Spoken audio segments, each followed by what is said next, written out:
I've got a question. How long do you think we humans have?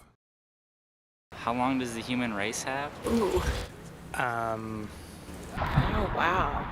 I don't exactly know, but it might be soon. I have no clue. I hope I give me at least 50 more years. I think there's infinite amount of time. Infinite. It's infinite, yeah. I give us a million years. Being kind, I would say probably about 10 years. 10, 12 years. Thousands of years.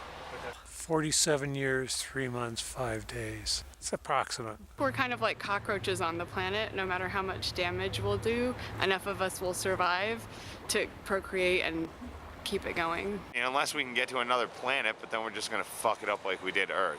Well, I think that we will be here for a long time, but we will change. We're going to turn back into apes.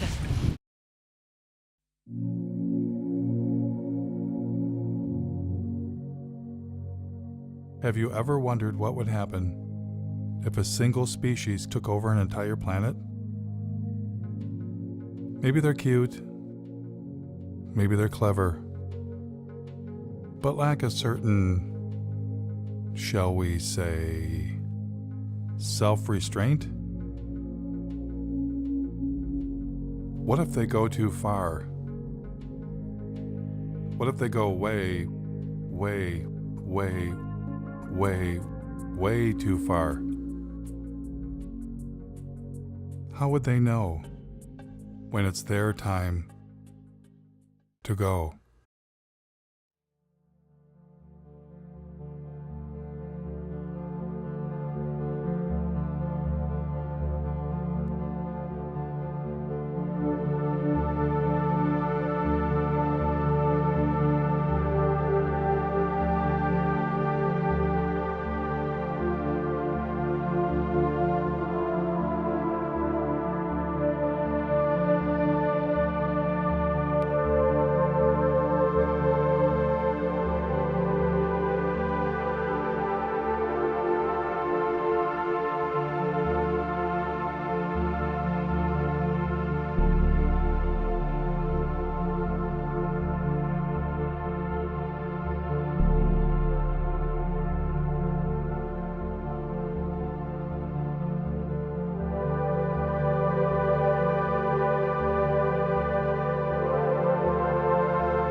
Due to our release through factories and automobiles every year of more than 6 billion tons of carbon dioxide, our atmosphere seems to be getting warmer.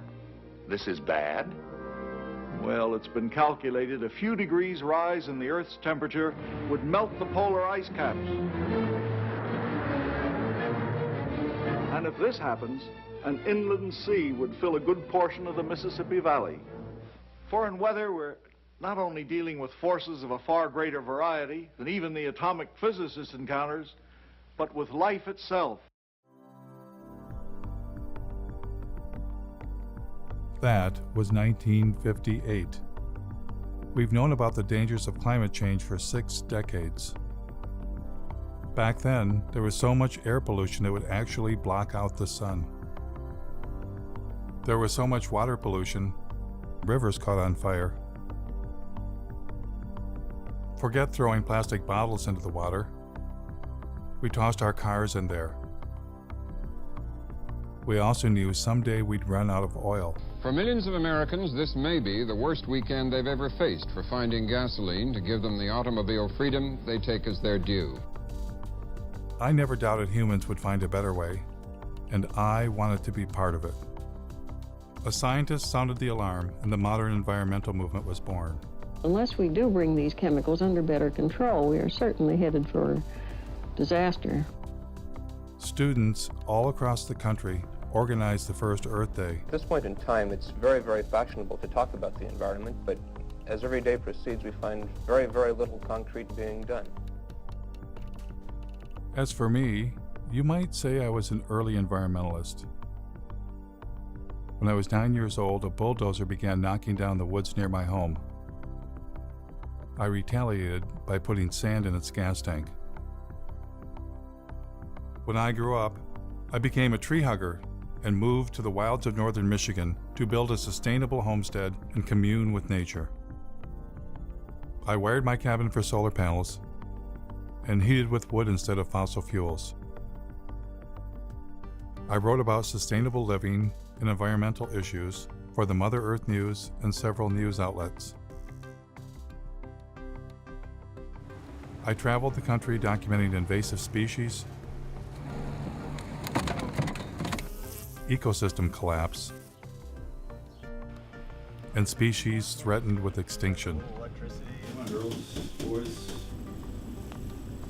I covered protests against destroying mountains for coal, and was once even confronted by the BP police. You're a journalist? Jeff Gibbs, yeah. By all means, you can take all the pictures you want. Okay. We'll write a report, and then we have to send it to the FBI and the U.S. Attorney's Office. They'll call you. Through all of this, I kept wondering, why are we still addicted to fossil fuels? So I decided to begin following the green energy movement.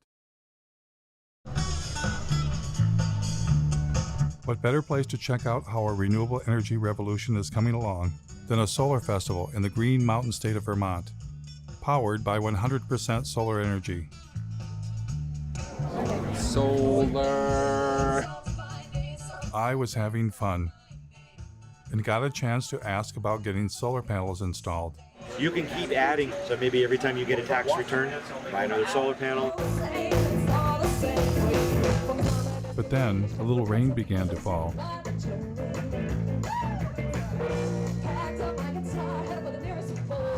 My cameraman noticed some commotion behind the stage. What'd you guys set up here? This is one of our biodiesel generators in case we lose the power. Oh, so the festivals run off solar energy primarily? Primarily. We do need to bring some of this stuff in just because we want to make sure we have enough power to not kill our fancy toys that we have lighting the stage. But the biofuel generator wasn't enough, so they wound up plugging into the electrical grid that we all use.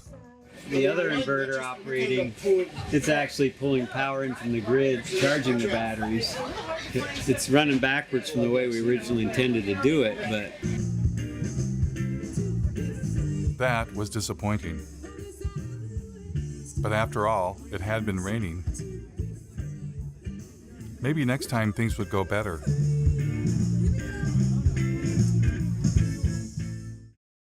Luckily for us, hope was on the way. It's been a long time coming, but tonight, change has come to America. Green activists across the country cheered when newly elected President Barack Obama rolled out $1 trillion stimulus package with nearly $100 billion for green energy. Green was finally ramping up, and everyone wanted to be part of it. President Obama brought in environmental activist Van Jones from the Apollo Alliance with shovel-ready projects. They've got to put up tens of thousands of wind farms. They've got to put up millions of solar panels. Former Vice President Al Gore, who had a few years earlier released an Oscar-winning film, shared his ideas with the president. We have the opportunity now to create jobs all across this country, in all 50 states, to repower America. Al Gore had already encouraged billionaire airline owner Sir Richard Branson to invest big time in green energy. Branson is pledging future profits from his airline to the tune of perhaps $3 billion. $3 billion, that's with a B, to fight global warming. Is Al Gore a prophet? I just spelled profit.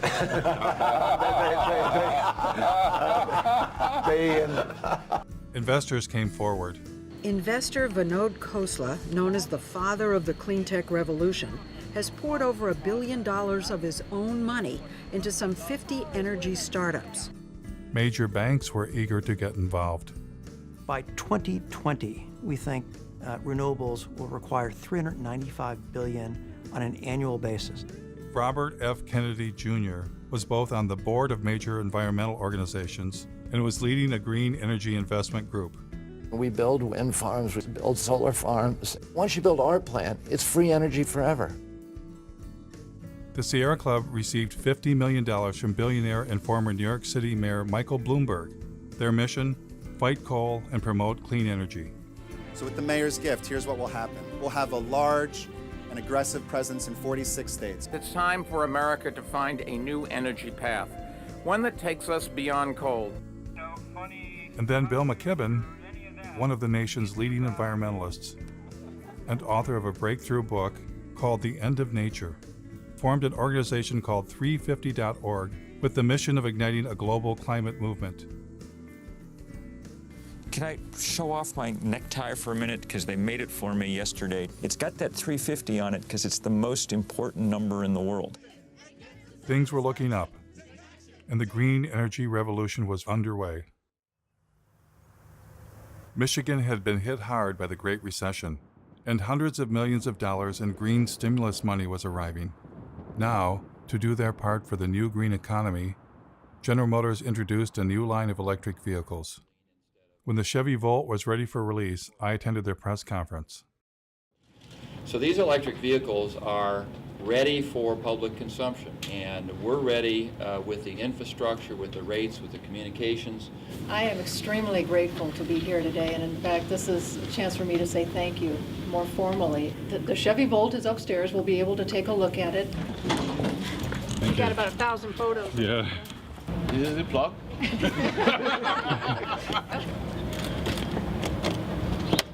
It's as simple as that. The batteries are in the trunk? No, the battery in this particular design is a T-shape right down the center and across the back seat area. Because everybody thought we killed the electric vehicle. No, we didn't. It's alive and well. So what's charging the batteries right now? What's the source of Well, electricity? here, it's coming from the building. I mean, is it, what's our mix of power? Oh, actually, Lansing feeds the building. What's that? Lansing feeds power to the building. So I don't know. They're, I bet you they're a bit of coal. Well, they're heavy on natural gas, aren't they? right now the car's charging off of your grid? Right. It would be charging off our grid, which is about 95% coal. How long do you think it'll be before there's a solar and wind powered grid? Oh, golly. To suggest that all of the power used for these cars will be generated from wind and solar in the very near future would not be correct. In fact, we're talking about charging these up at night, so there won't be any solar at that time. So we're down to wind, and very often at night the wind does fall off. So I don't think coal is bad. The what? A big battle. Mountaintop removal. Oh, yeah. Yeah. It's got lovely BTUs. It's got lovely Very energy dense, value. isn't it? How do you burn it more cleanly? I mean, do you see natural gas getting bashed? we will be delivering power based on natural gas very shortly. And even with that that mix, we intend to use biofuels if we can. You got any support? Oh, the environmental groups are extremely supportive. We did install the state's largest solar array at my company, the Board of Water and Light. It's just down the street from here, a few miles, if you want to take a look at it. What outfit are you with? New World Media. We're doing a segment on the renewable energy. Oh, excuse me, I gotta go for a second. Sorry. Thanks.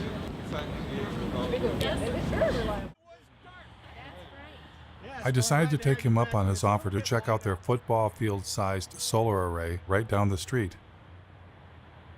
What we're trying to do with this kind of a tour is get a sense for what they've already done as an indication of what we could do to push the envelope even further. We took a hard look at wind and determined that, around here there's not any real good wind coming through all the time. That's what we liked about solar. You would get the power when you most needed it. Pass these around, look at them. They are pliable. Made in Michigan, that was another good thing. Although the efficiency of these panels is only about just under 8%. If you happen to be NASA and you happen to own a rover running around Mars, they have very efficient panels. But we can't afford those at about $1 million a square inch. How many homes would this array provide electricity for? The standard answer that we tell everybody is we're providing enough to meet the peak requirements of 50 homes. However, for most of the people that look at it a little bit closer, we generate about 64,000 kilowatt hours a year. Our average customer uses about 6,000 kilowatt hours a year. 6,000 into 64 is just a little over 10. We can meet the energy requirements for 10 homes over a year. Will that be an incentive to put more solar on? Well, if you wanted to make all of the energy required for the city of Lansing over a year, well, how about you'd have a solar array that was 3 miles by 5 miles. Right, but we're not going to do that. But I mean, what would? My friend from the Sierra Club wanted him to be more positive, but he was not interested. As a consequence of the big push for green energy, wind farms were rising around the nation, including near my home in northern Michigan. We've done coal and nuclear for years. We've been trying to get in more into the renewable side. These are the largest in Michigan. I think it's 482 foot total. How many yards of concrete? There's 800 yards of concrete in the base, right around 140 tons of re-steel. What are those blades made out of? That's all fiberglass and balsam. They're about 36,000 pounds apiece. This tower will weigh 800,000 pounds when we're done. Then the cell is 220,000 pounds, and hub and rotor assembly is another 160. It's pretty substantial. They were impressive machines. But is it possible for machines made by industrial civilization to save us from industrial civilization?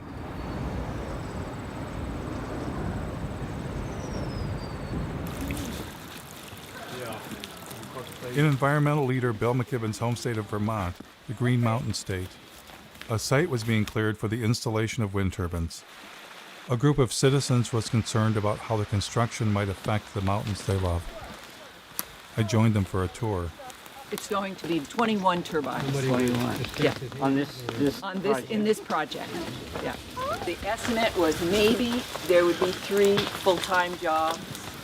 If the goal is to try to make Vermont the leader in climate change, I appreciate looking to the sky in the hopes that we can do that.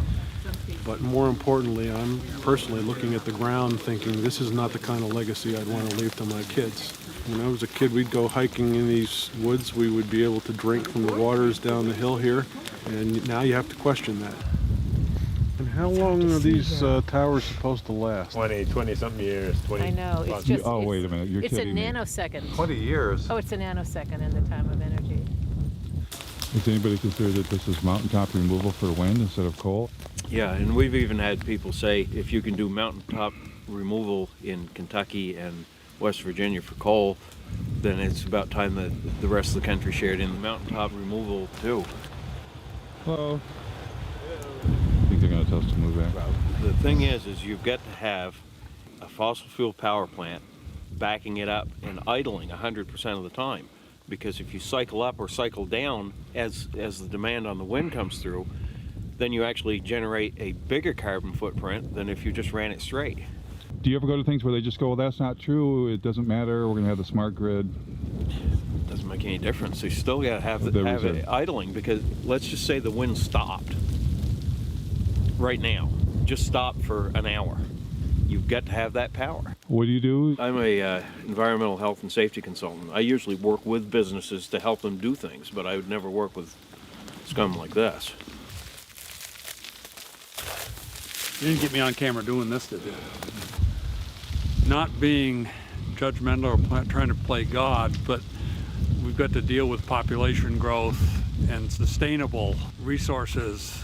We've all got to cut back. all this energy is supposedly going to heat a water park. We can find unique and different ways to waste energy. This is not a Vermont company. I mean, Green Mountain Power will be bought out by Gas Metro, and Gas Metro is owned by Enbridge, as I understand it, which is a big company, resource company in Canada, which is exploiting the tar sands, that wants to build the XL pipeline. See, they're all in bed together. And it's still we don't know the whole story. Have you asked Mr. McKibben to come see that? He thinks anything renewable is good. Yeah. So that's what I've heard people say. This is...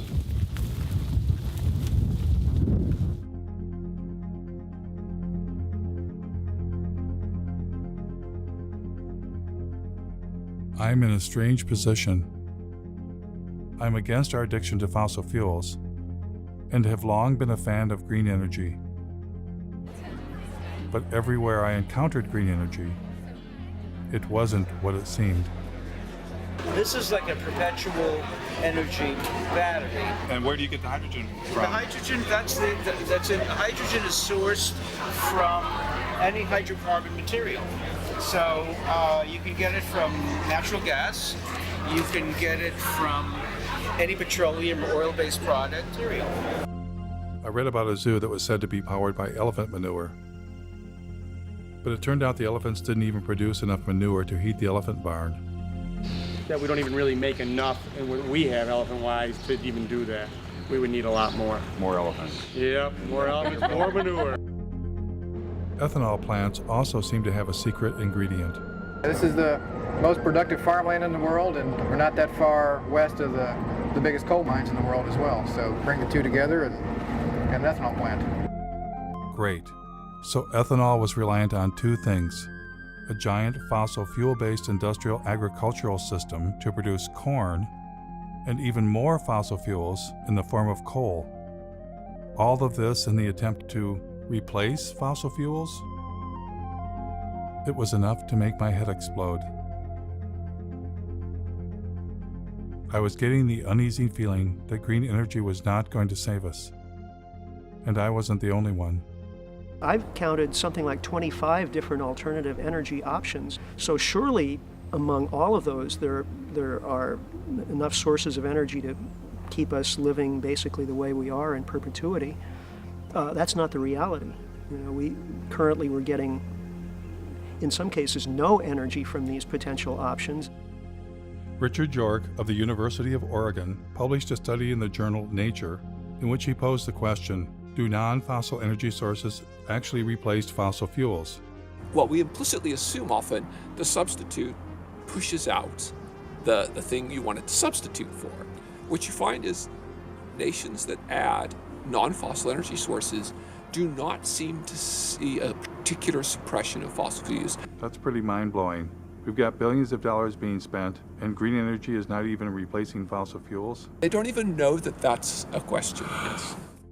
The story that we're in right now is, okay, we're in ecological hot water, but there are technological fixes. And if we're just creative enough, if we're just ingenious enough, and if we just work hard enough, we will triumph. Seeking technological fixes one after another is simply going to lead us to another level of catastrophe sooner rather than later. We want to believe that these things are going to be available for us. So if we get a little worried and somebody comes up with a new thingy and promises that, you know, this will do it for us, we want to believe.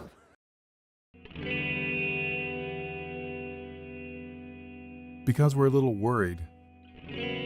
Are we desperate to accept any idea that sounds alternative or green? Are we avoiding looking too closely because we don't want to know the answer?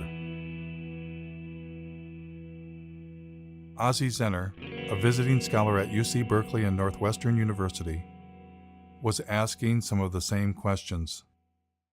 I mean, I thought that solar and wind were probably very good solutions. I mean, it wasn't really even that long ago. One of the most dangerous things right now is the illusion that alternative technologies like wind and solar are somehow different from fossil fuels. Well, I hear a lot of times that solar cells are made out of sand. Have you ever thought about solar panels?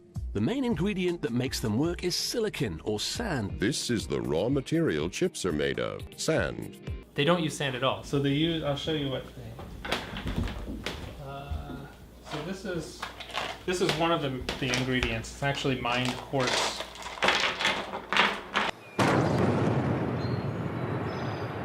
Spruce Pine, North Carolina, regarded as the finest source of high-purity quartz in the world for semiconductor, solar, and communication applications.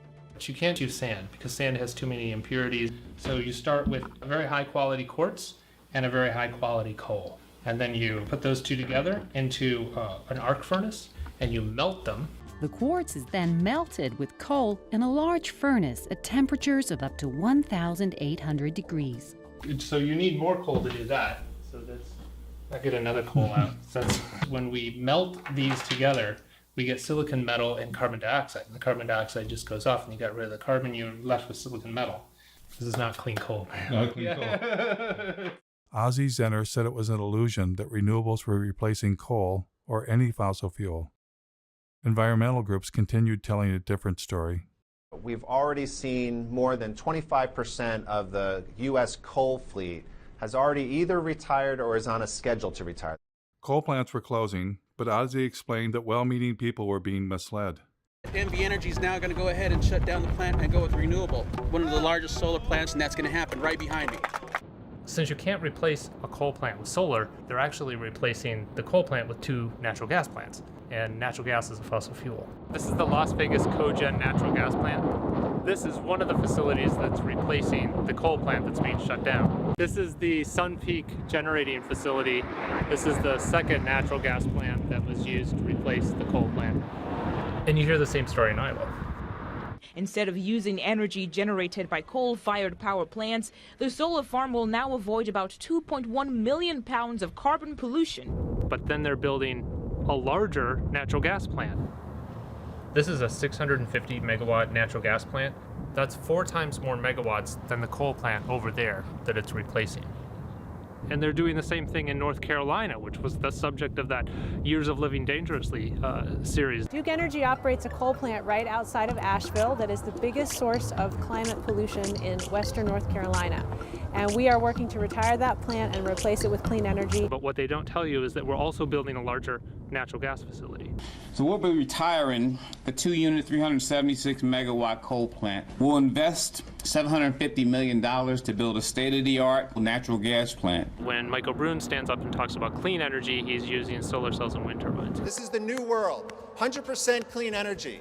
When Michael Bloomberg stands up and says cleaner energy, he's talking about natural gas. Create cleaner energy, solar, wind, and natural gas. In fact, the Sierra Club's Beyond Coal campaign actually coincides with one of the largest expansions of fossil fuel production that we've ever pulled off, most of that being natural gas. Ozzie's assertion that renewables were not replacing fossil fuels, if true, would upend all of our assumptions about green energy and what was going to save us. What would happen if I asked the same question to industry insiders? Like, where do solar panels come from? Well, you have to start with a mine. Or, what's stopping us from running the world on 100% solar and wind? Well, intermittency is one of the major challenges with grid stability. The sun's everywhere except when it's not there. There's a lot of developers that were flocking to California wanting to connect their solar farms and wind farms. The utilities would turn to me and my team to help them look at what the impact to their grid would be. When we add solar cells or wind turbines to a grid, do we get to shut off a coal plant?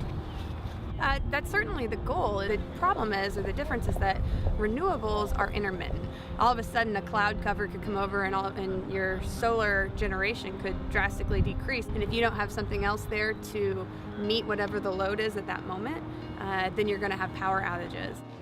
So we don't get to turn a fossil fuel power plant off when the sun is shining or the wind is blowing? Well, it's not that easy. We need to be able to back up that power to keep the system steady all the time so it doesn't collapse. Most likely that's through fast-acting gas plants, but also what we call the baseload plants, either nuclear or coal, that are on all the time, but that maybe can be dialed down during the day and dialed up when demand starts rising. Does it affect the efficiency to turn fossil fuel power plants on and off? Oh yeah, they don't like to be dialed up and down. It does make, that's wear and tear for them. Turning them on, turning it off, there's energy used and lost in any time. Kind of like when you turn on your car and off, you use a little extra gas to get it turned on. I do still think you have to maintain a base load of some kinds. What's the solution then? You need energy storage. Without storage, you can't count on it. If you can store the energy that's created off of things that are intermittent, like solar and wind, you can store that, then you're reducing your need for a base load. But would adding storage like batteries increase the carbon footprint? Yeah, absolutely. In a big way, actually. And as more energy storage gets on the grid, it has a mass scale implication. When I looked up how much battery storage there is, it was less than 0.1% of what's needed. In a couple years, they begin to degrade and need to be replaced a few years later. I learned that the solar panels don't last forever either. Some solar panels are built to last only 10 years, so it's not as if you get this just magic free energy, right? I don't know that it's the solution, and here I am helping to sell in materials that would go into photovoltaics. And so to overcome profound limitations of solar and wind, rarely discussed in the media, a new generation of technology was rising in the California desert. What is this? What we're using is a field of mirrors to focus sunlight onto a tower. The power plant itself, at 377 megawatts, will be the largest of its kind in the world. This will become the biggest solar plant in the world. There's some people that look out in the desert and they see miles and miles of emptiness. I see miles and miles of a gold mine. But this next generation had a fossil fuel secret too. This solar facility burns natural gas pretty much every morning in order to get it started up. How long do they have to burn it for? Hours usually. This is the incoming natural gas for the facility. This plant would work about as well without natural gas as I would without coffee in the morning. Or maybe how you would be without food. Without food, yeah. They have to file for acid rain permits for nitrous oxide emissions. They have to apply for carbon offset permits because they're producing carbon dioxide here, so they have to offset that. The whole thing is built using fossil fuel infrastructure, from the concrete to the steel to the mirrors to the backing on the mirrors. The sun is renewable, but the solar arrays are not. Oh, come on. There's got to be something renewable. Glass is renewable. Glass is not renewable. Iron's renewable. Aluminum, that's renewable. I recycle my pop soda cans. I know it's renewable. Yeah, the problem with all of these materials is that it takes an incredible amount of energy to mine and process all of the materials that go into building something like this. You use more fossil fuels to do this than you're getting benefit from it. You would have been better off just burning the fossil fuels in the first place instead of playing pretend. That green energy has nothing to do with fossil fuels is apparently a story only meant for you and me. Here is Robert F. Kennedy Jr. speaking to oil and gas company insiders. It's a combination solar gas plant. It's a turbine that we just take from a gas plant, suspend it from a big scaffolding, a tower, and surround it by giant mirrors in the desert. The plants that we're building, the wind plants and the solar plants, are gas plants. What kind of game is being played here? Well, we're basically just being fed a lie. For instance, you'll hear about Germany running on wind and solar. 35% right now. 50% of their power. There were days this past summer when the Germans were generating 80% of their power from the sun. But Germany is still Europe's largest consumer of coal. Aber wenn in dieser Region die meiste Kohle gefördert wird, dann ist ja auch hier der größte CO2-Ausstoß. Only a small fraction of their energy actually comes from wind and solar. In fact, Germany is pushing forward with a large terminal that could import natural gas from the United States. Elon Musk, the founder of Tesla, when he announced his Gigafactory battery plant, he said it would power itself with wind and solar energy. Through a combination of geothermal, wind, and solar, it will produce all the energy that it needs. But in fact, it has lines connecting it to the same electrical grid that we're all connected to.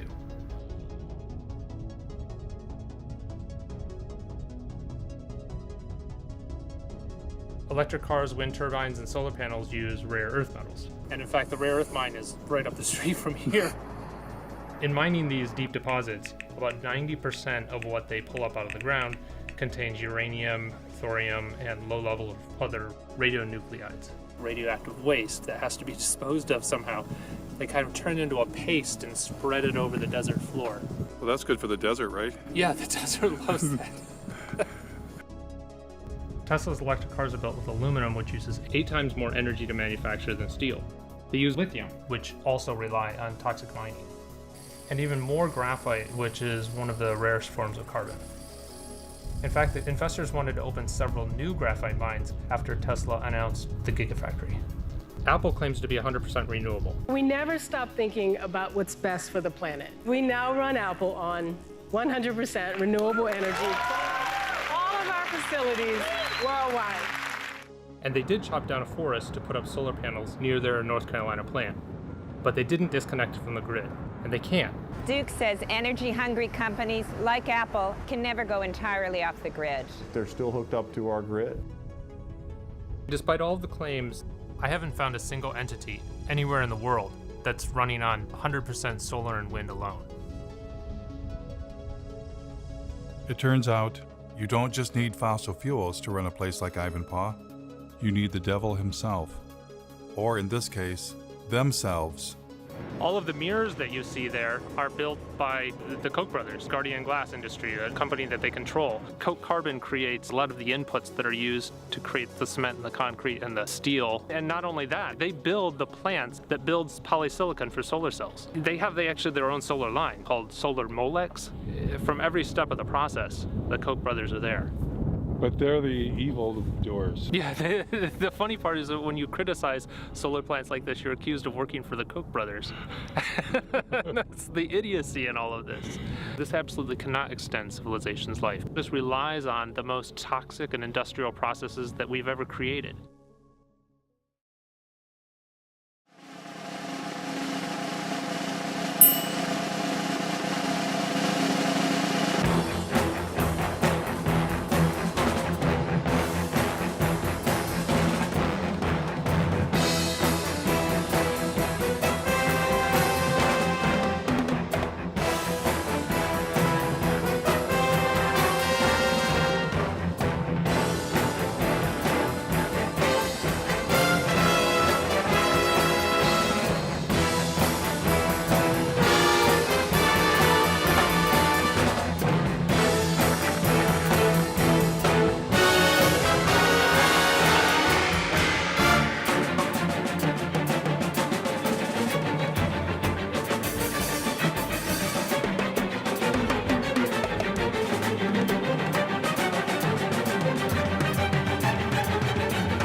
The beauty of a solar facility, and particularly this technology, is that it is so environmentally benign.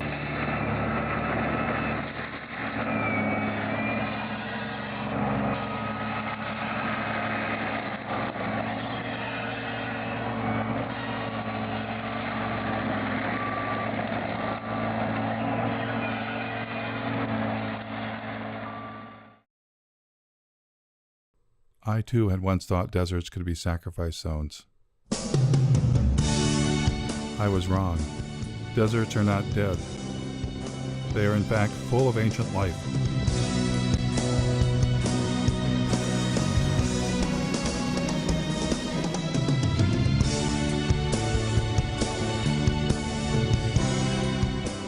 In the desert, the Joshua tree stands, waiting for the giant ground sloths and the mammoths that shall never return. The Joshua tree depended on the giant mammals to reach up high and eat their seeds, and thus disperse the Joshua tree. But now, stranded in time and space, the Joshua tree awaits a new fate, to be sacrificed in the name of progress. Joshua trees are torn down to make way for solar projects. 23ABC's Cassie Carlisle travels to the Mojave Desert to talk to neighbors. They're not your usual tree, more like something from fiction, but these Joshuas are causing quite an uproar. No, it makes me sick. As they're clearing them off, killing them real quick, and now they're grinding them up, getting rid of all the evidence.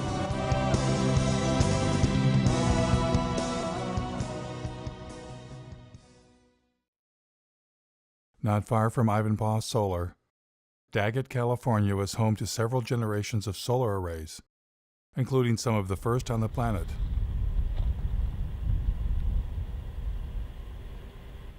Ozzy and I thought we would take a trip to see where it all began.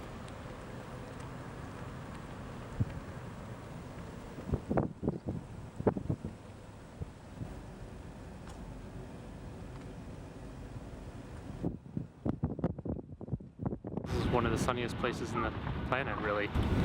This the center of the solar industry. And they've been building and dismantling and building arrays here for about 40 years. Then we happened to run into the mayor of Daggett.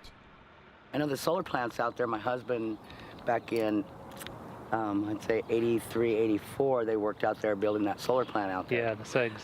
And everybody here worked. How's that held up? Is it the job still here? No, jobs went bye-bye. They have their normal people that run the plant operators and stuff like that, the big wigs, you know, they have that. Where that energy's going, I don't know. Were you originally optimistic that solar would bring more jobs and the development we really with did. people? We really did. A lot of things come into this town, they come and go. They go really fast. Did you see this? Then Ozzy and I discovered that the giant solar arrays had been razed to the ground. Oh my God. I mean, this was huge. It suddenly dawned on me what we were looking at. A solar dead zone. Look at the blowing sand. Yeah, there's sand everywhere. There's sand dunes forming around this area. Wow.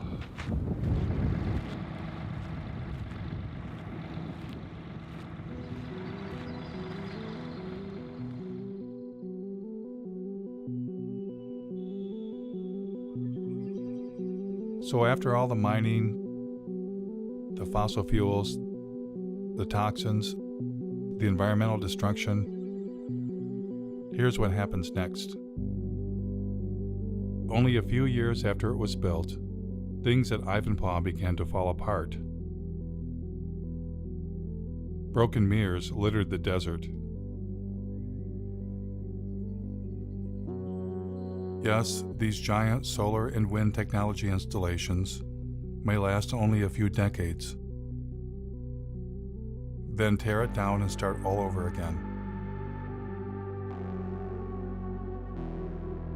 If there's enough planet left.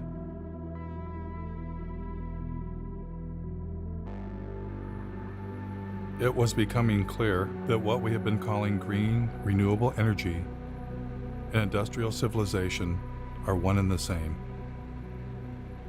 Desperate measures not to save the planet, but to save our way of life. Desperate measures, rather than face the reality, humans are experiencing the planet's limits all at once. Every different perspective I look at and imagine, well, we could do more of this or go to a larger area or use more of that. Well, it turns out there isn't more. I looked at marine production and fish production and found that peaked 20 years ago. More and more of what we eat is from fish farming. The current acres of actively farmed land, that is peaked also. The rivers are already being irrigated to about the limits of what they can sustain. The Colorado River doesn't get to the ocean anymore. Well, then you start looking at groundwater, the southern Great Plains, and I think they can almost predict when they will run out of groundwater, and it's in a decade or two. A human vulnerability at the global scale, that any one of them we could maybe compartmentalize, but we're seeing them propagating across topic after topic of society and the Earth system. And I don't think the people in charge are near nervous enough.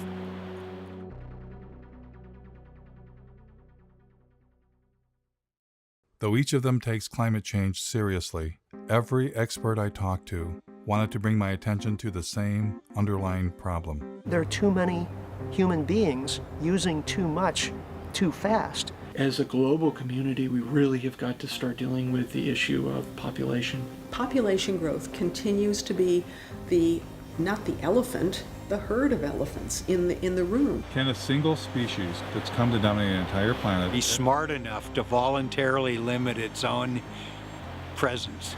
Is there any precedence for that in nature? Wow. We have to have our abilities to consume reined in, because we're not good at reining them in if there are seemingly unrestrained resources. Species hit the population wall a lot and then they crash. I mean, that's a common story in biology. If that happens to us, in a way, it's the natural order of things. And I don't think we're going to find a way out of this one. I don't. As a scientist, what leads you to that conclusion? Well, because right now, a large percentage of that number is supported by industrial agriculture, which is heavily subsidized by oil, and it's not sustainable.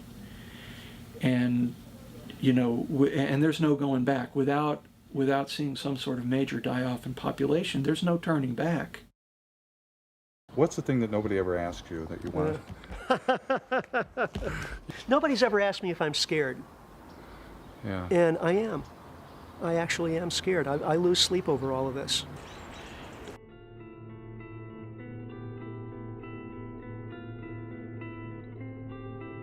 It took modern humans tens of thousands of years to reach a population of 700 million. And then we tapped into millions of years of stored energy known as fossil fuels. Our human population exploded. It increased by 10 times in a mere 200 years. Our consumption has also exploded, on average 10 times per person, and many times more in the Western world. You put the two together, the result is a total human impact 100 times greater than only 200 years ago. And that is the most terrifying realization I have ever had. We humans are poised for a fall from an unimaginable height.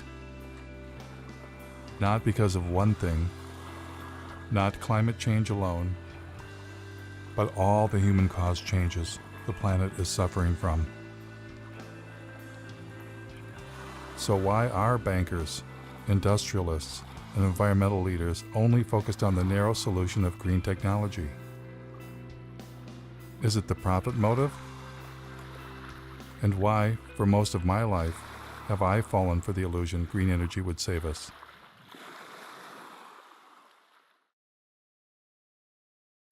Clearly, to answer this question, I needed professional help. Keep my stuff, but that ever. No. Never heard. I'll just be honest with you about my dilemma. You can be my, clinical, social, psycho. It's like the right has religion, and they have a belief in infinite fossil fuels. Our side says, oh, it's going to be okay. We're going to have solar panels. We're going to have wind towers. As soon as I heard you talk about our denial of death, I'm like, could that be it? Could it be that we can't face our own mortality? Could we have a religion that we're unaware of? Absolutely. I think you've hit the proverbial nail on the head. What just differentiates people from all other forms of life is that, we're not only here, but that we know that we're here. If you know that you're here, then you recognize even dimly that you'll not be here someday. And on top of that, we don't like that we're animals. So we don't like that we're going to die someday. And we don't like that you could walk outside and get hit by a fucking meteor. What human beings did back in yesteryear is to envelop ourselves in culturally constructed belief systems. Call them cultures, call them worldviews, schemes of things, whatever you call them. Every human community has them. Every culture has an account of the origin of the universe. Every culture has a prescription for how you're supposed to behave while you're here. And every culture offers its denizens hope of immortality, either literally or symbolically. Then the question is, well, what happens when you bump into people who don't share those beliefs? Whether you know it or not, whether you like it or not, that's undermining the confidence with which you subscribe to your own views and exposing you to the very anxiety that those beliefs were constructed to eradicate in the first place. If we're to make progress, whatever that word means, or even to persist as a form of life, we're going to need to radically overhaul our basic conception of who and what we are and what it is that we value. Because the people that you referred to earlier, both on the left and the right, that think we're going to be able to discover more oil or solar panel ourselves into the future, where life will look pretty much like it does now, only cleaner and better. Either with more oil or greener Correct. or both. I think that's just frankly delusional. What I'm hearing is that if I haven't come to grips with my own anxiety about death and life and presented with a reminder of that, I'm highly likely to make some tragic decisions for the community. Yes. The only solution in principle is, as Albert Camus put it, he said, there's only one liberty: to come to terms with death. Thereafter, anything is possible. I find that downright inspiring. As for our environmental leaders who dwelled in comfortable illusions, how tragic of decisions were they capable of making? I was about to find out.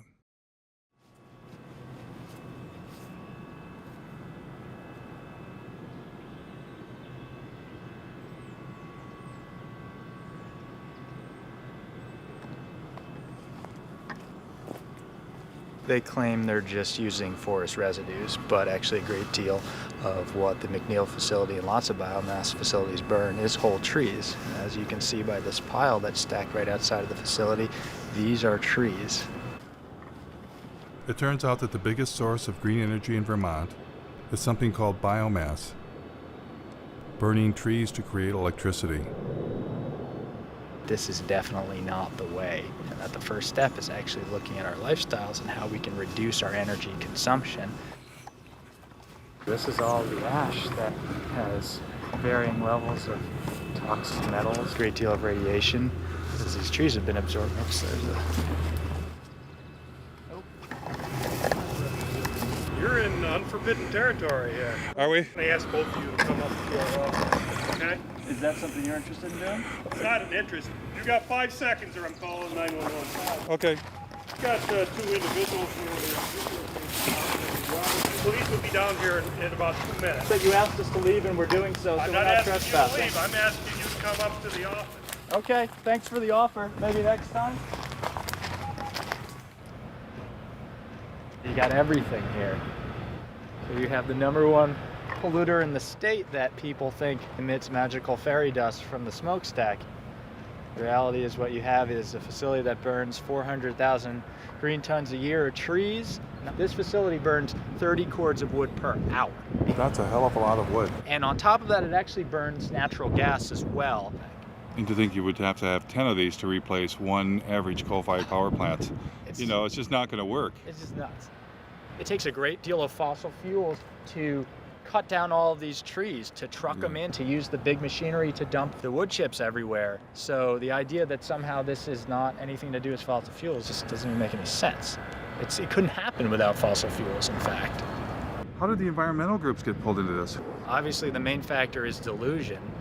A lot of these environmental groups have been saying that all we have to do is, for instance, switch our fossil fuel economy over to a few solar panels and windmills, and we can continue living life, as normal. Some of the environmental groups have been for years touting facilities like this, saying that, number one, it's carbon neutral, that this will actually help us fend off climate change because there are no CO2 emissions.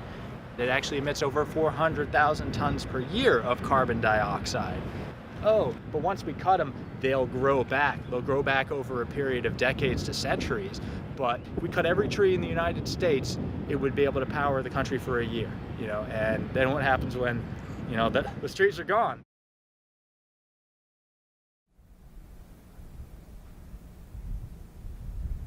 I discovered biomass plants were not even always biomass plants. This is actually a solid waste incinerator that's posing as a biomass plant. The impact on this community is severe. The plant is right next to a Head Start school for preschool kids. There is Green Hill Manor, and that's an assisted living senior residence. And there's also a Catholic elementary school right next door. How do you know they're polluting? Can you see it We ever? can see it. The snow at the elementary school and at the preschool is covered with black, some kind of black soot. We just had it analyzed, and it came back as mostly tire chips. They have to add tire-derived fuel to raise the temperature of the fire, because anybody who's tried to burn green wood or wet wood knows that it doesn't burn very well. But this biomass plant had yet another surprise. They admit that they burn 20.1 tons per hour of creosote-treated railroad ties. Besides that, they are allowed to burn 500 pounds per hour of PCP-treated railroad ties. These are shipped in from Canada. It's not green, it's not renewable, it's not carbon neutral, it's not anything that they claim it to be. Yet, they got $11.5 million grant because it was classified as renewable. The plant owner told us that they were having trouble getting enough wood chips. And he even asked us if we had any scrap wood where we lived, would we call the plant and let them know so they could come up and pick it up. We're not talking about some old industrial site. We're next to one of the most beautiful places in the world. We are next to Lake Superior. This is Keweenaw Bay. This is actually L'Anse Bay. It's part of Keweenaw Bay. It's Lake Superior, our lake. So it's a very sacred place to many people.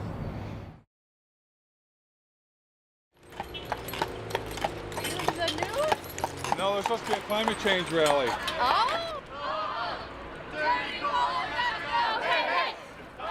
Michigan State University students, inspired by 350.org, were holding a rally for the clean energy future they'd been promised.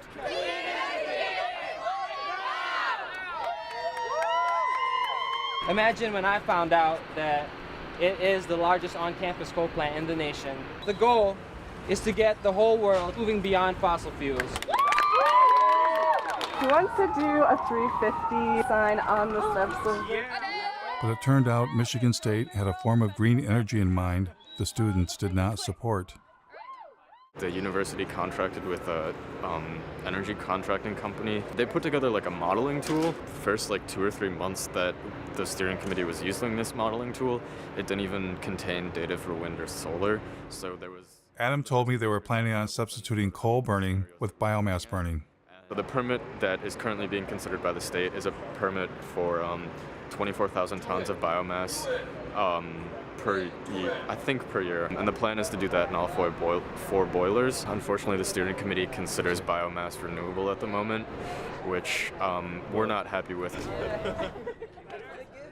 Michigan State wasn't the only university to go green. I'm happy to announce that Carolina will be going beyond coal in the next decade.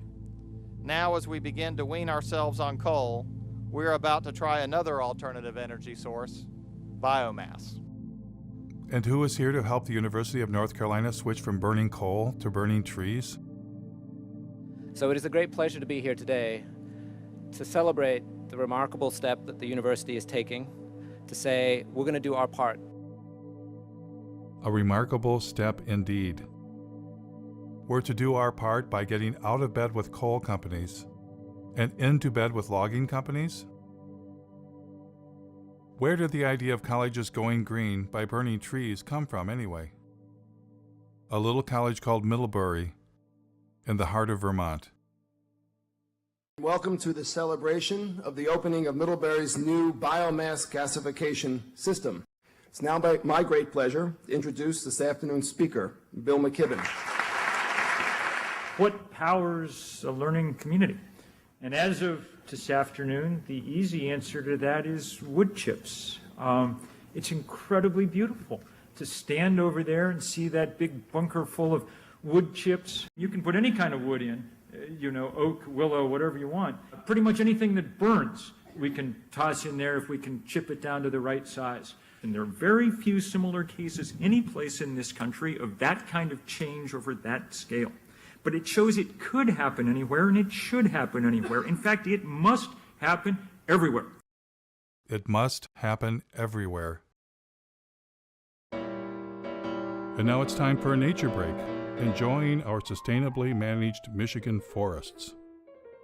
If you walk through here and you look, there's virtually nothing growing. A little bit of grass occasionally. And it seemed that biomass plants indeed were suddenly everywhere. Like this one in Cadillac, Michigan. In Detroit, an incinerator that burned garbage was considered green. The Detroit incinerator is known to emit horrible smells and pollutants that neighbors say make them feel sick and put their health at risk. It's a stink. It's a horrendous stink. A proposed biofuel plant for the Upper Peninsula of Michigan would consume trees from tens of thousands of square miles.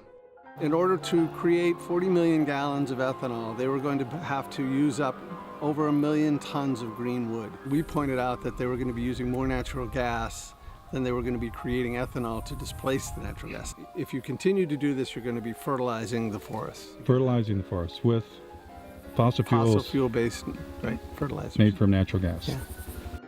Then came a ballot proposal backed by Bill McKibben and nearly every major environmental group, requiring Michigan to get 25% of its electricity from renewable sources by the year 2025. This year, Michigan voters have a choice: keep burning dirty coal and oil, or move Michigan to clean, renewable energy like wind and solar. Vote yes on Proposal 3. Surprisingly, Proposal 3, also known as 25 by 25, was the brainchild of an organization that was 100% biofuels and biomass. Allowing America's farms, ranches, and forest lands to be active participants in contributing to America's energy future. These are the biomass and biofuel plants across the U.S.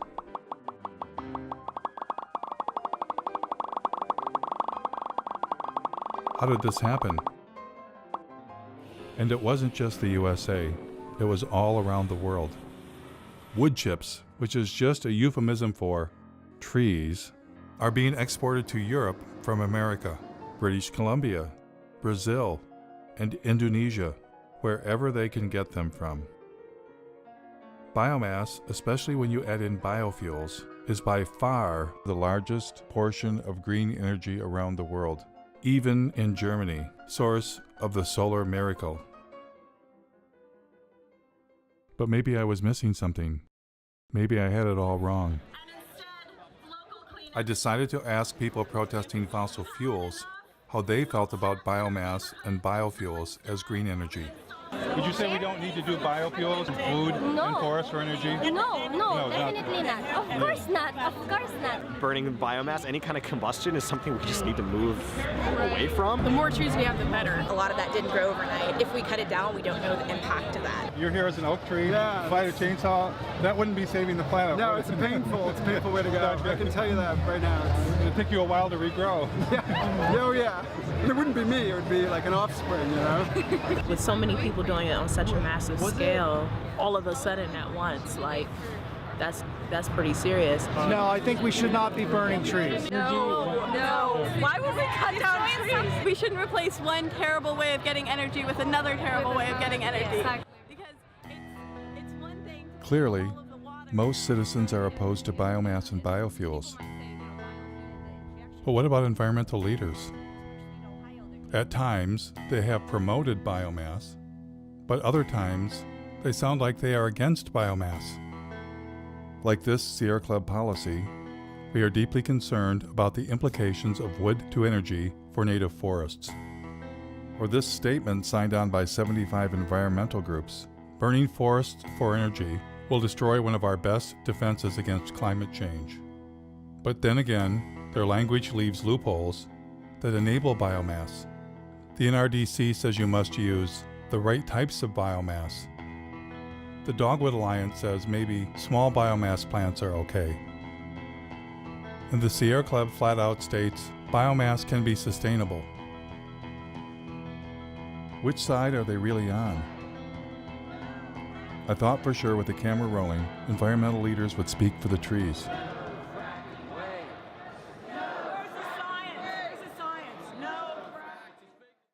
We're here to tell a story about what the forests of this state, of our Commonwealth, mean to us. Does your organization have any stance on that? I'm not sure I would say we support it as much as we can wrap our heads around it. We've almost made a peace with the timber industry. I'm just curious, what's your group's stance on using forests for biomass? Biomass is renewable, biomass is sustainable. And I'm with Clean Water Action. We don't really have a stand on it.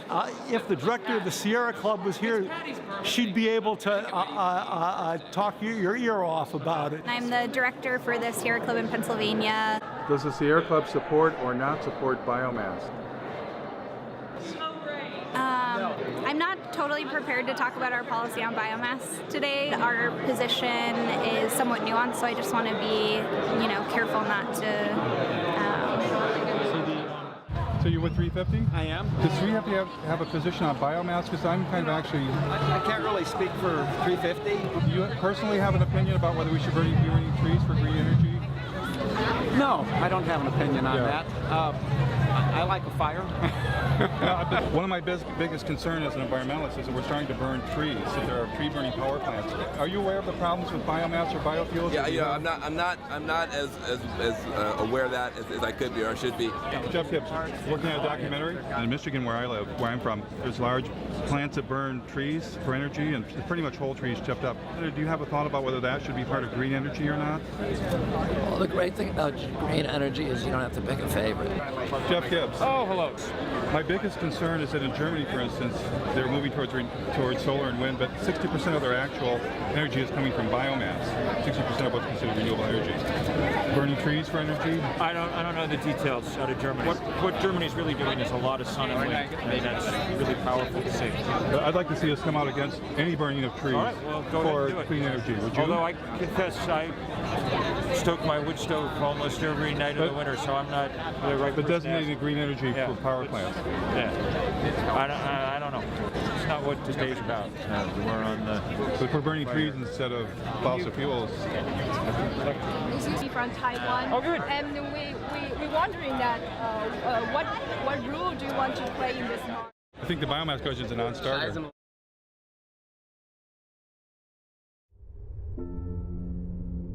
I found only one environmental leader willing to reject biomass and biofuels. So we are talking of the old oil economy trying to maintain itself now through another raw material, the green planet. The only reason corn and soya is being planted for biofuel in this country is the subsidies make it profitable.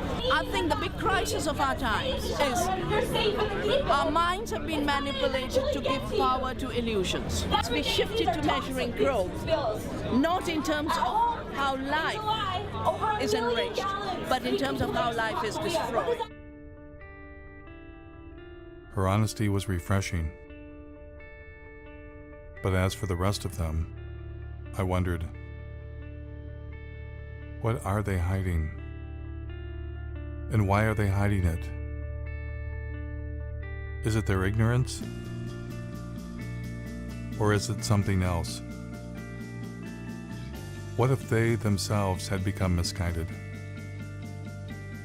What if they've made some kind of deal they shouldn't have made and are leading us all off the cliff?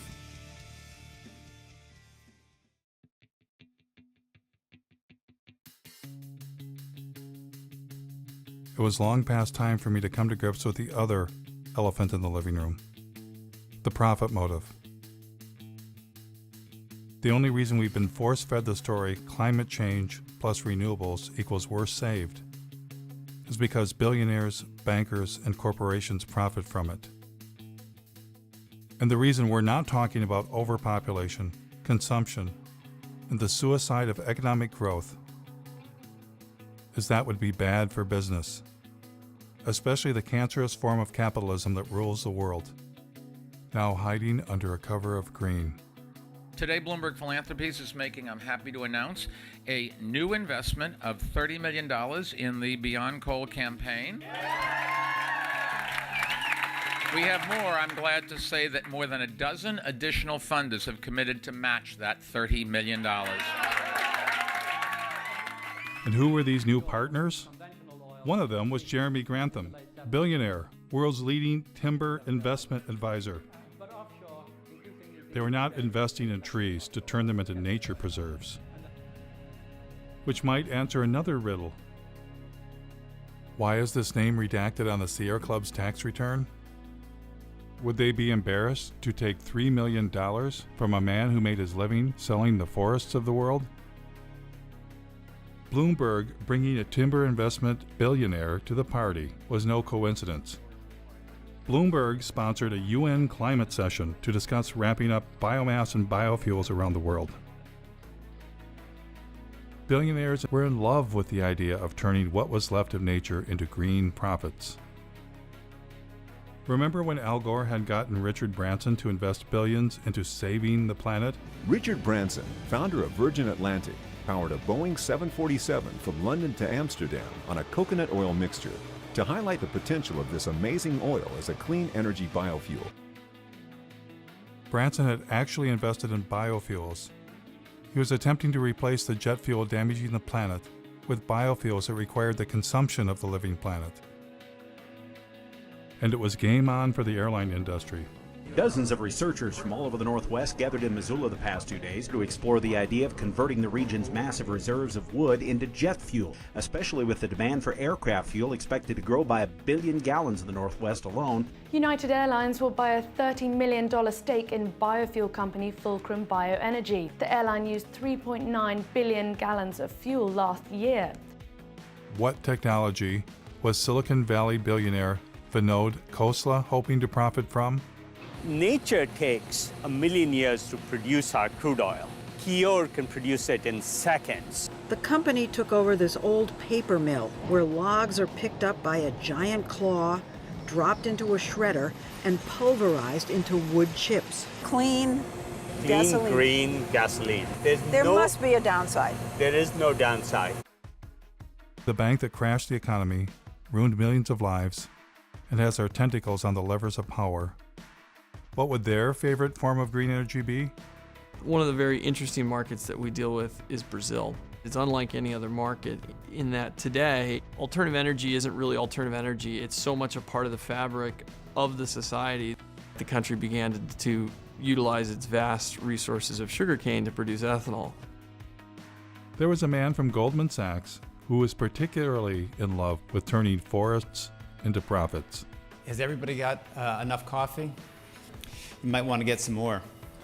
Meet David Blood, former CEO of asset management for Goldman Sachs. How much money did Mr. Blood believe should be invested in green energy? A natural alignment for something in the order of $40 to $50 trillion worth of capital. $40 to $50 trillion. And who was going to help the man from Goldman Sachs? Help him raise that astronomical amount of money? A gentleman some of you may recognize and know, Bill McKibben.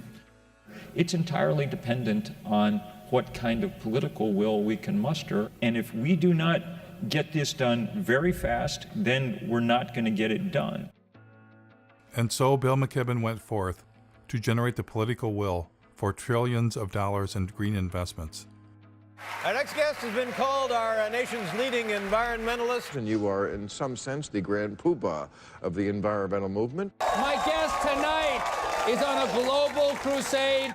On a global crusade for what? Commit to divesting from fossil fuels. We can't justify investing our money in companies that are basically running Genesis backward. So when you divest from fossil fuels and invest in green funds, what are you investing in? I took a deep dive into Securities and Exchange Commission filings to find out. For instance, in the Green Century funds, recommended by 350.org and Bill McKibben, I found less than 1% solar and wind, and 99% things like mining,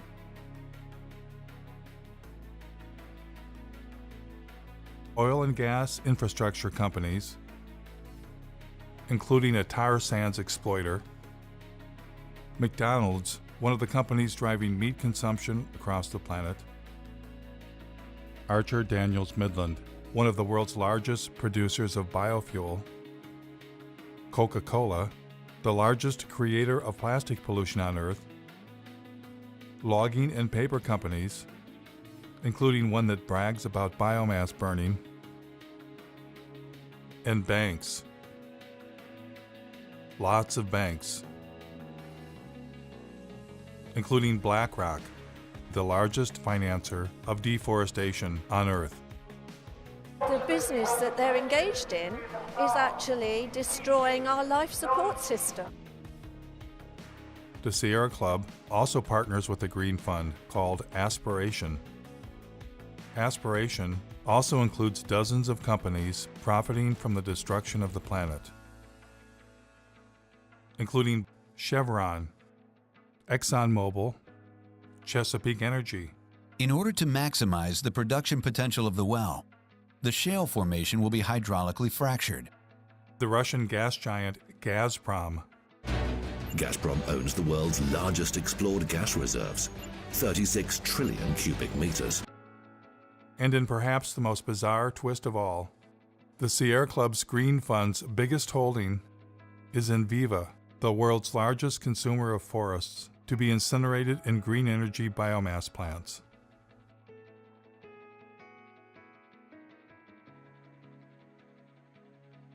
Of course, one investment option is a green fund run by Bill McKibben's buddy, David Blood. And who was the chairman of this fund? Someone familiar. Use capitalism that gives incentives for people to do their best. Al Gore and David Blood partnered to form a company called Blood and Gore. No, scratch that. Generation Investment Management. And within this fund, Blood and Gore designated a special investment category, targeting $650 million of biomass and biofuels. Funny thing was, they partnered before Al Gore's film came out. Was that movie just about climate change? Or something else? On one side, we have gold bars. Don't they look good? I'd just like to have some of those gold bars. On the other side of the scales, the entire planet. If we do the right thing, then we're going to create a lot of wealth. And when it came time for Al Gore to choose between the entire planet and getting him some of them gold bars, what choice did he make? Here is Al Gore earning his keep by pretending to care about the rainforest while lobbying Congress on behalf of the sugarcane ethanol industry. Any comment on the Brazilian effort here with the issue of the possibility of expanding into that Amazon River basin with further deforestation to produce more ethanol out of sugarcane is a worry, and apparently you're not as concerned about that. Because No, I am. I simply forgot. What's been going on there is really very troubling.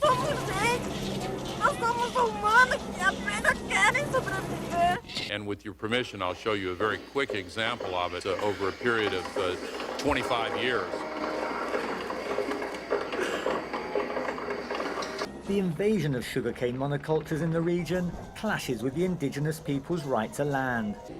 These are images of a last-ditch attempt by the Guarani Kaiowá to resist eviction. Important to note that the exploitation of the sugarcane growing areas in Brazil does not have to inevitably have the knock-on consequence of causing destruction in the Amazon. Sugarcane fields are burning. They're set alight before the harvest to eliminate the leaves and tops of the plant, which makes cutting more efficient. Environmentalists blame the seemingly endless sugarcane fields for air and water pollution on an epic scale. And along with deforestation, the threat it poses to the environment is becoming clear. Once the indigenous families were expelled, the landowners set their homes on fire.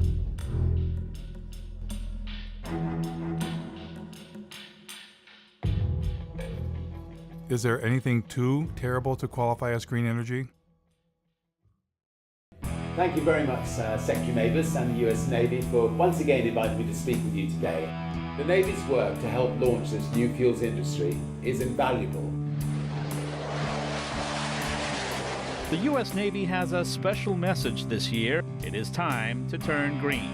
Joining the vessels is what the U.S. Navy calls its Great Green Fleet of warships powered by fuel from renewable sources like algae, grass, and animal fat. Animal fat.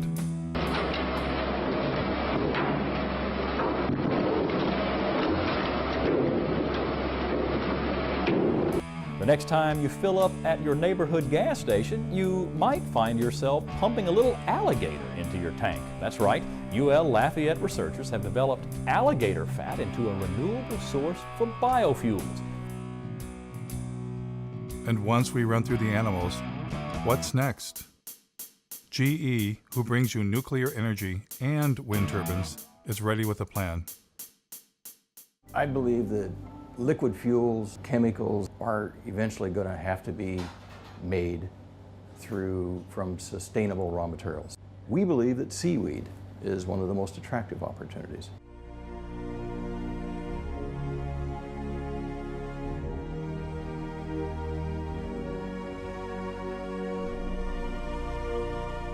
Better hurry.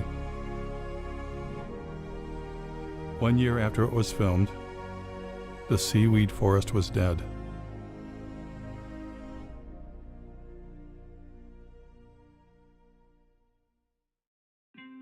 You might ask yourself, how could men destroy what remains of nature to enrich themselves?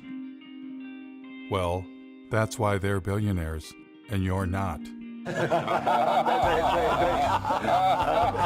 The takeover of the environmental movement by capitalism is now complete. Environmentalists are no longer resisting those with the profit motive, but collaborating with them. The Nature Conservancy is now the Logging Conservancy. We will capture the most important pieces biologically, and there will be another large block sold to timber investment groups. The Union of Concerned Scientists has become the Union of Concerned Salesmen, having taken millions not for science, but to create markets for electric cars. The Sierra Club sells electric cars and solar panels right from their website.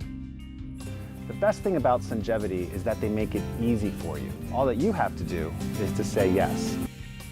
The New York Times partners with ExxonMobil to bring you the good news about biofuels. Algae-derived fuel could help us meet growing demand. Treehugger.com, which claims to be the largest single source of environmental news, was founded and funded by Georgia Pacific, a logging company. In fact, they are neighbors. Georgia Pacific is owned by our friends the Koch brothers, who are likely the largest recipient of green energy biomass subsidies in the United States. Yes, the merger of environmentalism and capitalism is now complete. But maybe it's always been complete. How is 350.org funded? Well, not very well. Who are your funders? Sure. To the degree that we have any money at all, it's come from a few foundations in Europe which ones? and the U.S. Let's see. I'm trying to think who the biggest funders are. There's a foundation based in Sweden called, I think it's called the Rasmussen Foundation, that I think has been the biggest funder. So you don't get money from Pew or Rockefeller or any of those big... No, we did. Rockefeller Brothers Fund gave us some money right when we were starting out. That's been useful too. But they no longer fund you? I don't know. I don't have a sort of really funder sitting in front of me. And that's usually something that people know. Rockefeller's been one of our is a great ally in this fight. You just sold your TV network to Al Jazeera. Right. And that government is basically nothing but an oil producer. Gas mainly and oil. Your take on that, about $100 million pre-tax from a country that bases its wealth on fossil fuels. Isn't there a bit of hypocrisy in that? Well, I get the criticism. I just disagree with it. I'm proud of the transaction. You couldn't find for your business a more sustainable choice. What is not sustainable about it? Because it is backed by fossil fuel money. I get it. I get it. And so, if you got yourself an environmental movement and environmental leaders, why not buy the holy day itself? Happy Earth Day!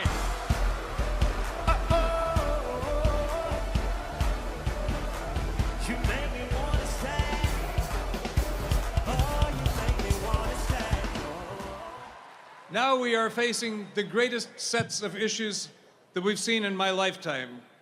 It's time now for a new generation to jump up on the stage and create a habitable country, a habitable planet that we can all enjoy. Are you that generation? I need to thank Building Energy, which provided so much solar power to this that we've powered the entire event with solar energy.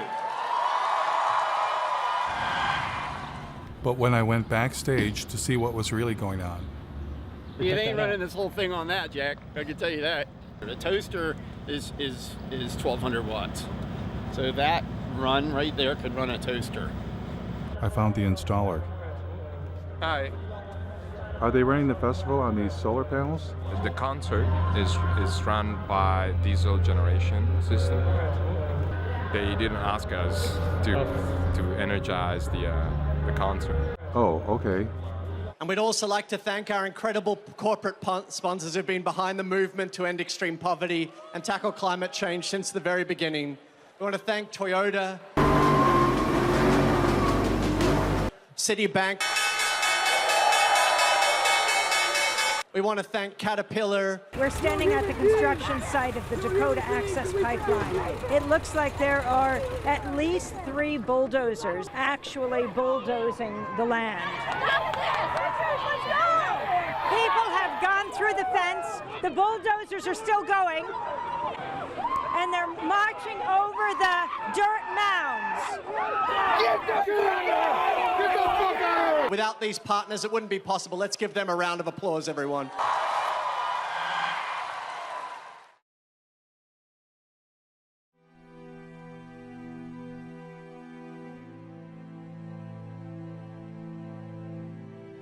Now, I know this all might seem overwhelming.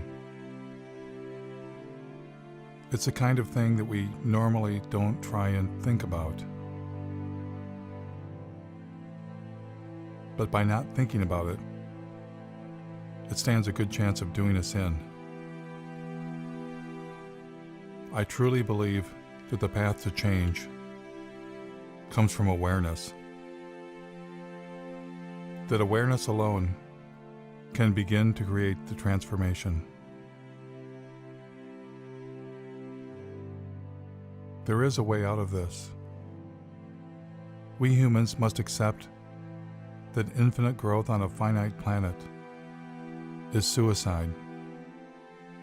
We must accept that our human presence is already far beyond sustainability and all that that implies. We must take control of our environmental movement and our future from billionaires and their permanent war on planet Earth. They are not our friends. Less must be the new more. And instead of climate change, we must at long last accept that it's not the carbon dioxide molecule destroying the planet.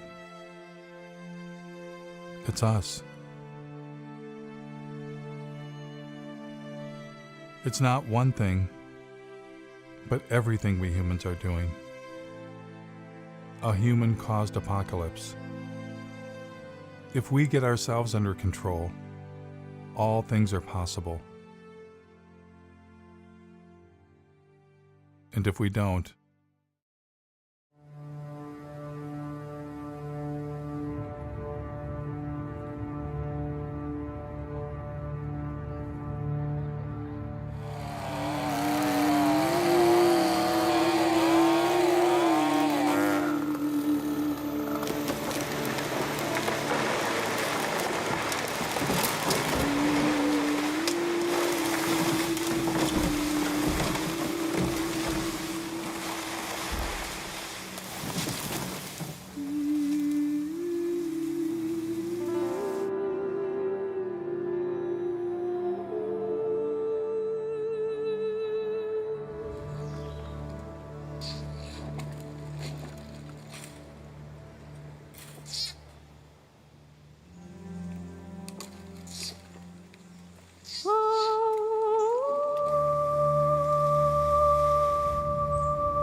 Yeah.